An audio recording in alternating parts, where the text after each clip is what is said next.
students, welcome back. In previous video we have talked about the causes of revolt. Here we will talk about main events of revolt. कुछ और भी घटनाएं थी revolt की, जैसे कि रेबेलियन जो स्टार्ट हुआ था मेरठ कैंटोनमेंट से स्टार्ट हुआ, मेरठ म्यूटिनी ने, यानी कि मई 1857 को यहाँ से रिवोल्ट स्टार्ट करते हैं। इंडियन सिपाही क्या करते हैं, वो मेरठ में ही 2 ब्रिटिशर्स ऑफिसर्स के मर्डर कर देते हैं और जेल को तोड़कर ओपन कर देते हैं।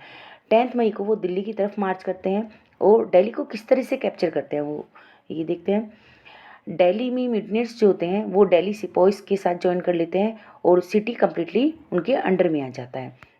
इसके बाद 11 मई नेक्स्ट डे वो बहादुर शाह जफर को एम्परर ऑफ हिंदुस्तान घोषित कर देते हैं। अब मेरठ और दिल्ली के अलावा ये जो रिवोल्ट था, ये जो northern part and central India का कुछ प्लेसेस थे वहाँ पर भी स्प्रेड हो रहा था, जैसे कानपुर में, लखनऊ, झांसी, बरेली, ग्वालियर, फैज़ाबाद एंड अहर। पर्टिकुलरली ये इन प्लेसेस पर स्ट्रॉन्ग होता जा रहा था। मोस्टली प्लेसेस पर जो सिविलियंस थे वो सिपाही आर्मी ज्वाइन कर रहे थे। इसके अलावा वो food, shelter and food supply में भी हेल्प करते थे।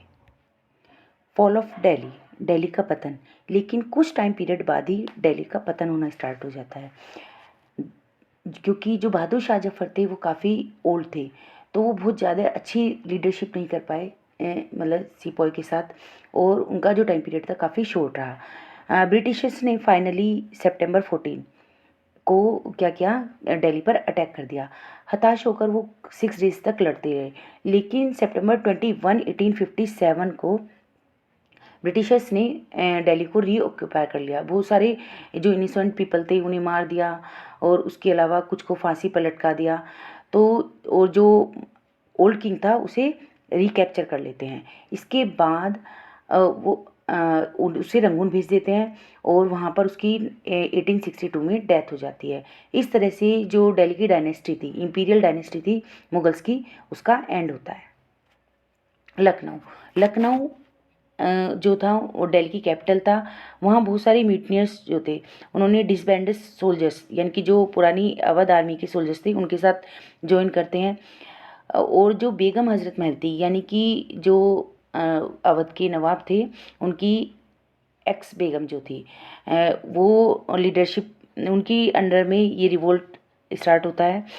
लेकिन कुछ टाइम पीरियड बाद ही जो मतलब ब्रिटिशर्स थे उन्होंने वो लखनऊ को कैप्चर कर लेते हैं और जो क्वीन थी वो नेपाल भाग जाती है। कानपुर, कानपुर में जो विद्रोह का नेतृत्व था वो नाना साहेब के द्वारा किया गया, जो पेशवा बाजीराव सेकंड के एडॉप्टेड सन थे।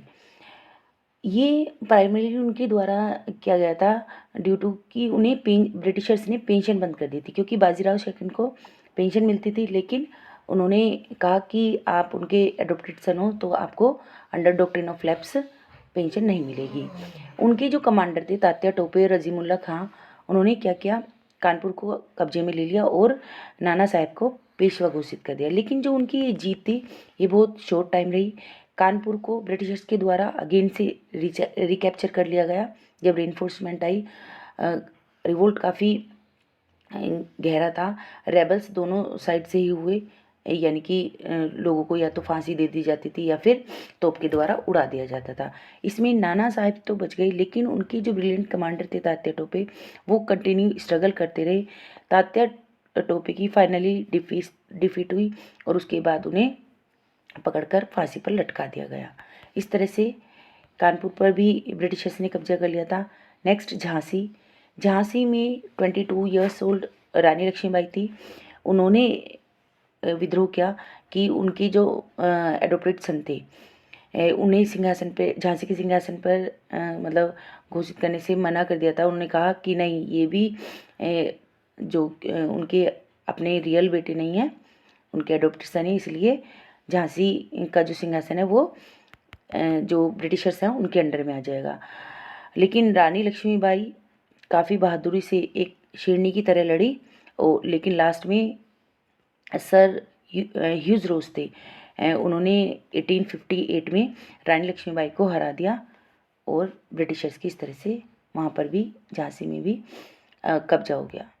इसके अलावा बहुत सारे प्लेसेस थे जहाँ पर रिवोल्ट हुआ, जैसे अर था, प्लेस ऑफ बिहार, वहाँ पर जो रिवोल्ट था वो कुंवर सिंह के द्वारा किया गया। दिल्ली में बख्त खान के द्वारा जो सिपोही रेबल था वो किया गया।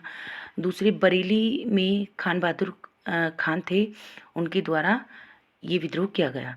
अब इस तरह से प्लेसेस पर विद्रोह हो रहा था, लेकिन उसके कुछ टाइम ही बाद जो रिवोल्ट था उसका सप्रेशन होना स्टार्ट हो गया।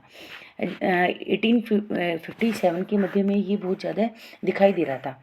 इस तरह से जो नॉर्थ इंडिया था वहाँ पर जो ब्रिटिशर्स थे उनका रूल एंड हो गया था। लेकिन उसके कुछ टाइम बाद ही ब्रिटिशर्स ने ग्रेजुअली वापस आना शुरू किया। उन्होंने अपनी जो आर्मी थी उसे रीऑर्गेनाइज किया और रिचार्ज किया। ब्रिटिश आर्मी के कमांडर थे हेनरी हैवॉक और कॉलिन कैंपबेल। स्पेशली वो सक्सेसफुल रहे। सबसे पहले उन्होंने दिल्ली को 1857 सितंबर में कब्जा किया। उसके बाद उन्होंने बहादुर शाह जफर जो थे उन्हें इम्प्रिजन कर दिया और फिर रंगून भेज दिया था, जहाँ पर उनकी मृत्यु हो गई थी। इसके अलावा बख्त खान, बहादुर खान और लक्ष्मीबाई, कुंवर सिंह, इन सभी की जो युद्ध का मैदान था उसमें मृत्यु हो गई। तात्या टोपे थे, उन्हें भी अरेस्ट करके हैंग कर दिया गया। इस तरह से जो 1857 का रिवोल्ट था ये मतलब एक साल के अंदर ही ख़त्म हो गया और it was suppressed by the middle of 1858, यानी कि इस युद्ध को 1858 तक दबा दिया गया।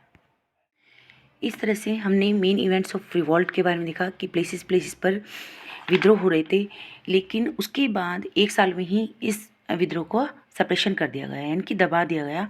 अब इसकी क्या कॉजेज़ थे, रिवोल्ट फेलियर होने के क्या कारण थे, इनके बारे में पढ़ते हैं। First of all limited uprising, यानी कि जो एरिया था वो लिमिटेड था, जबकि चारों तरफ फैल रहा था, लेकिन कंट्री का लार्ज पार्ट ऐसा था जो इनफेक्टेड था। जैसे कि रिवोल्ट जो था मेनली कन्फाइंड हुआ दोआब रीजन में। कुछ पार्ट था साउदर्न प्रोविंसेस थी जिन्होंने इसमें पार्टिसिपेट नहीं किया था, जैसे सिंध था, राजपूताना था, कश्मीर था, मोस्ट पार्ट ऑफ पंजाब था। इस तरह से ये ऑल इंडिया स्ट्रगल नहीं हो पाया। नेक्स्ट, नो इफेक्टिव लीडर्स नहीं थे। मोस्टली जो रेबल था उसमें इफेक्टिव लीडर्स का ना होना भी था, जैसे नाना साहब थे, तात्या टोपे थे, रानी लक्ष्मीबाई थी। ये काफ़ी ब्रेव फाइटर्स थे, इसमें कोई संदेह नहीं है। लेकिन इनकी जो लीडरशिप थी उसमें जो आंदोलन हुआ, मूवमेंट था, वो कम्प्लीटली नहीं हो पाया क्योंकि लीडरशिप की कमी थी। मेनली जो लीडर्स थे वो अपने अपने ही कॉजेज़ के कारण लड़ते रहे, दूसरे लीडर्स उन्हें कोऑर्डिनेट करने के लिए नहीं आए। इस तरह से इस जो ये स्ट्रगल था उसे डायरेक्शन नहीं मिल पाई। Next is limited resources. जो ये विद्रोह हो रहा था इसमें रिसोर्सेज की कमी थी, दूसरे मैन एंड मनी दोनों ही चीज़ों की लैक थी। जबकि ब्रिटिशर्स थे उनके दूसरी तरफ जो ब्रिटिशर्स थे उन्हें यानी कि उनके पास स्टडी मैन ऑफ सप्लाई भी थी, मनी भी था और मॉडर्न आर्म्स भी थे, यानी कि मॉडर्न हथियार भी थे। Next, no participation of influential classes, यानी कि जो प्रभावित वर्ग था वो बिल्कुल भी पार्टिसिपेट नहीं करा था इसमें। इंग्लिश एजुकेटेड मिडिल क्लास लोग जो थे, रिच मर्चेंट्स थे, ट्रेडर्स थे, जमींदार थे बंगाल के, उन्होंने ब्रिटिशर्स की हेल्प की इस विद्रोह को दबाने के लिए। इस तरह से ये जो विद्रोह था इसके ये मेन रीजंस थे जिनके कारण ये फेलियर हो गया।